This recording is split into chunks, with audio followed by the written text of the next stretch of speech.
Oke, assalamualaikum warahmatullahi wabarakatuh. Selamat pagi, siang, sore, malam, lur. Kembali lagi dengan saya Ganang Surumam. Tak pamerin lagi. Ini tuh Belgian Blue, umur 52 hari, beranak jantan. Kakinya agak kalah, tapi badannya istimewa. Ini indukane sudah beranak berapa kali, Pak? 8 kali ya, 8 kali ini. Jadi ini ceritanya setiap tahun sekali di bulan Agustus selalu lahir. Nggih.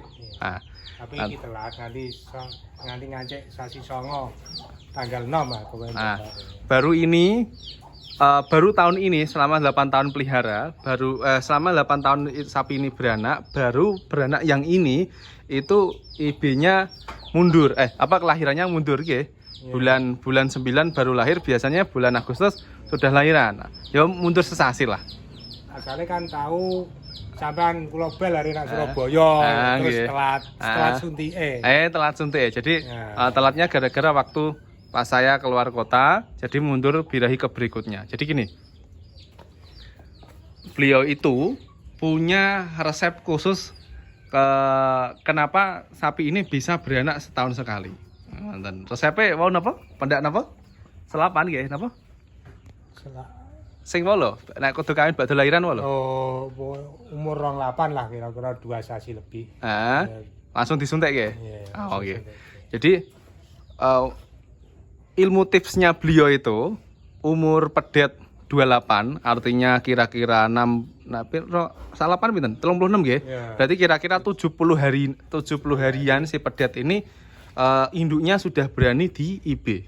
Tak dono. Bawonge lho, keplah. 10 hari kurang lebih. Nah, ini juga aneh. Memang pantatnya istimewa tuh. Udah kelihatan tuh ototnya. Jadi ini dulu saya IB Belgian Blue. Tapi kakinya agak kalah. Terus yang sana saya IB katanya beliau sudah jalan 2 bulan nggih. 2 bulan. Muga-muga nggih. Nah. Insyaallah. Terus jadi gini. Selain beliau itu setiap 28 atau 70 hari sekali sapi habis lahiran langsung di IB, karena beliau targetnya setahun sekali beranak. Beliau juga ada trik khusus yang sering beliau pakai. Yang pertama, sering pakai minum air kedelai ya, sama limbah tempe. Jadi yang namanya air kedelai, limbah tempe, apalagi itu terkadang ada campuran dari probiotik atau raginya, kadangkala itu ada limbah dari situ. Itu sangat bagus sekali. Untuk ragi itu kan bisa membantu untuk perangsangan atau mempermudah pencernaannya si sapi. Otomatis yang namanya waktu serat kasarnya untuk pencernaannya normalnya itu sekitar 5 jam, misal contoh aja, ketika dibantu dengan pemberian probiotik atau probiotik alimen seperti ragi atau ada campuran yang lainnya, intinya yang sejenis probiotik itu kayak ragi, yang tempe itu juga bisa, itu bisa lebih memperpendek di angka 2 jam sudah tercerna total gitu. Nah, artinya kan ketika sudah tercerna total, indukan kan nutrisinya akan lebih tercukupi secara cepat. Kalau sudah tercukupi secara cepat dan diimbangi dengan pakan dengan kualitas yang bagus seperti hijauan yang nggak pernah telat, seperti beliau ini punya hijauan seperti gajahan, terus kadang skala juga daun ketela, sama ngagem loh bos. Yo kulit iki ora kulit habis yo gagal saya cacat. Banggal ketela kadang kala beliau juga kasih banggal ketela ini contohnya. Ini dicacah halus, nanti dikasih ke pakan. Niki telo mboten telo pahit nggih. Telo pahit nggih. Oh. Nah sing iki mboten aku iki pahit. Nah sini sing dipakai sing mboten pahit ta? Lho niki sami. Padha sami mawon. Jadi mboten enten telo pahit. Oh, ternyata nggih, sami mawon nggih. Pahito karek kulinane sapi pun. Oh, nggih. Jadi aslinya bahaya, tapi yo nek kanton kulina yo mpun. Nah, masalahnya kan tetap yang namanya di ketela itu kan ada yang namanya sianida. Sianida itu bisa menumpuk di dalam hati atau liver. Jadi efeknya akan jangka panjang. Aslinya ngoten efeknya, tapi ya wis nek wis kulino ya mpun nah, ngoten. Kulit telo anyar langsung kula pakake. Ngoten nggih. Nggih, Mboten napa-napa. Nggih. Kacek biasa ngoten nggih. Nah, Jadi tapi niki mun telat kulit telo kan pun enten mbot. Telo pun mboten enten. nggih. Kulite mboten enten. Mboten enten nggih. Jadi karena musimnya kan pun telat nggih panennya. Jadi panennya sudah mulai habis. Ketela mulai kurang juga sama. Tapi kok rondok pincang ya, Pak ya? Tapi ya. Sikil ngarepe lho ketek rondok pincang gejanji-gejanjikno lho. Pedete. Apa gara-gara mecak tampare iku lah. Nggih ha. Rondok gejanji-gejanji kok kula mersani ya. Iku alok tampare dikalungno gulu ae alok. Niku. Jadi biar beliau yang ngecek sama sapinya. Kembali dengan saya bahasan yang lain. Selain 28 sapinya itu sering di IB kan, langsung di IB kan, artinya umur 70 hari si pedet langsung di IB kan. Yang kedua dengan pakan yang kualitas bagus. Yang ketiga itu ya rontok pincang. Yang ketiga itu beliau sering dikasih rebusan kedelai, air kedelai kadang kulit arinya kedelai kadang juga limbah kedelainya, karena beliau juga produksi tempe untuk dijual gitu. Otomatis kan untuk kebutuhan pakannya kualitasnya pun juga bagus gitu. Yang namanya tempe itu kan kedelai itu kan bisa untuk jadi sumber protein dan karbohidrat juga sama kan gitu. Ketika sudah itu tercukupi, insya Allah juga cukup. Nah, yang bagus lagi, beliau itu terkadang kala untuk pemberian pakannya itu tidak dilos menggunakan pongkol ketela. Mboten ngagem pongkol. Mboten.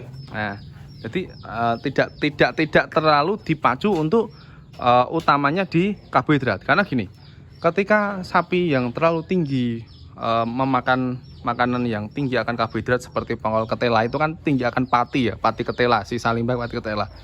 Ketika terlalu tinggi atau terlalu banyak dikonsumsi, di pati ketela tadi itu akan membuat sapi itu akan cepat majir. Karena gini, yang namanya pati atau karbohidrat yang terlalu berlebihan itu kan otomatis kalau di dalam tubuh itu tidak dipakai, apalagi sapi yang tidak pernah keluar kandang, energi yang dihasilkan dari pati ketela atau karbohidrat yang terlalu tinggi akan disimpan menjadi lemak.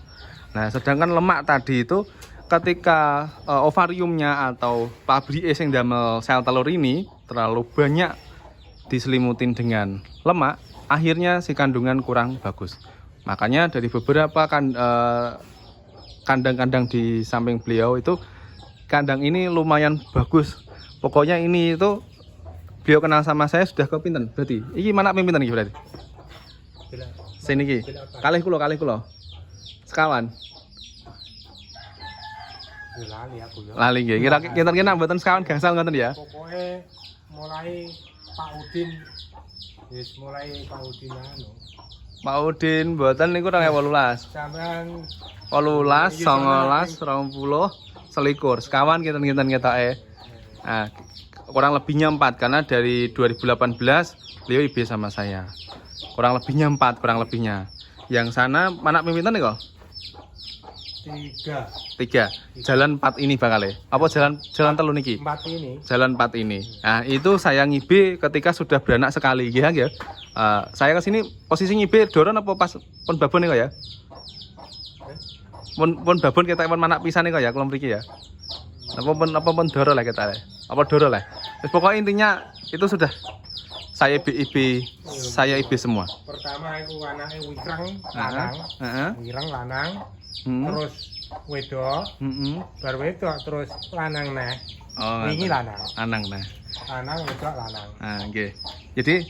Jadi itu salah satu tips yang beliau jalani. Jadi bukan saya yang memberitahu, tapi tadi sebelum saya rekod memang sempat saya tanya dan kebiasaannya beliau, dan kemudian dibarengin dengan penjelasan saya yang lebih menjurus intinya dari apa gitu loh.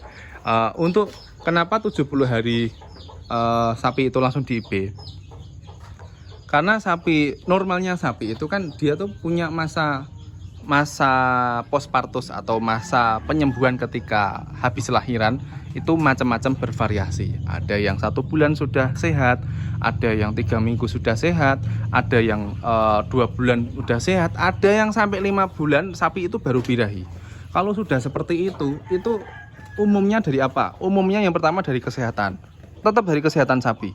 Karena yang namanya antibodi si sapi itu tadi, dia akan ketika dia sehat, antibodinya si sapi itu kan bagus. Akan membantu untuk merecovery atau menyembuhkan, membantu penyembuhan jaringan di dalam uterusnya atau rahimnya. Karena ketika habis lahiran, uterus kan atau rahimnya itu kan membengkak sekali. Dia akan terjadi penyusutan, kemudian butuh proses yang namanya penyembuhan. Ketika kualitas pakannya bagus, kesehatannya bagus, sirkulasi kandang bagus, sanitasi atau kebersihan kandang juga bagus, sinar matahari juga dapat, sapinya normal jaya, ya hasilnya gitu, birahinya cepat. Nah terus kadang-kala juga diberikan mineral. Alhamdulillah beliau mulai langganan mineral saya. Pertama dulu bukan mineral produk saya sendiri, produk teman-teman yang titip sama saya, titip jual, karena dari 2019 sudah beliau kasih. Alhamdulillah dengan pemberian mineral setiap hari, dari saat menyusui air susunya juga deras, tidak terjadi kepincangan dan sejenisnya. Nah, jadi kurang lebihnya seperti itu. Untuk teman-teman yang misal masa IB-nya sering berulang kali atau birahi panjang, itu kita di dunia breeding itu tidak sesimpel itu bro.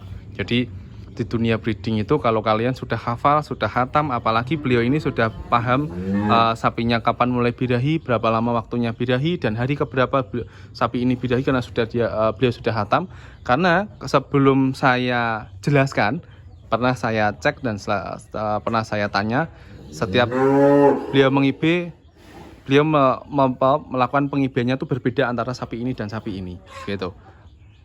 Karena sapi ini dan sapi ini karakteristik sapi birahinya pun berbeda. Ada yang sapi itu contoh karakteristiknya pagi birahi, sorenya harus diibis sesuai teori, atau ada yang ditelatin di hari keduanya, kadang atau di akhir masa birahinya, kadang atau ketika sapi sudah di tengah-tengah masa birahinya atau puncak birahinya, gitu. Macam-macam. Seperti sapi ini semuanya berbeda. Tapi normalnya ketika sapi itu birahi, ada nutrisinya bagus, metabolisnya bagus, semuanya tercukupi, normalnya itu pagi birahi, sore di IB, atau besoknya, gitu. Normalnya begitu, karena sel telur atau folikel keluarnya itu normalnya 8 jam sampai 18 jam, kadang ada yang sampai 36 jam lebih masih bertahan. Tapi ketika sudah beberapa hari, itu biasanya CL-nya sudah keluar, artinya sel telurnya sudah nggak ada, di IB pun percuma. Gitu aja kurang lebihnya. Kalau masih bingung, tanya aja di kolom komentar. Terima kasih.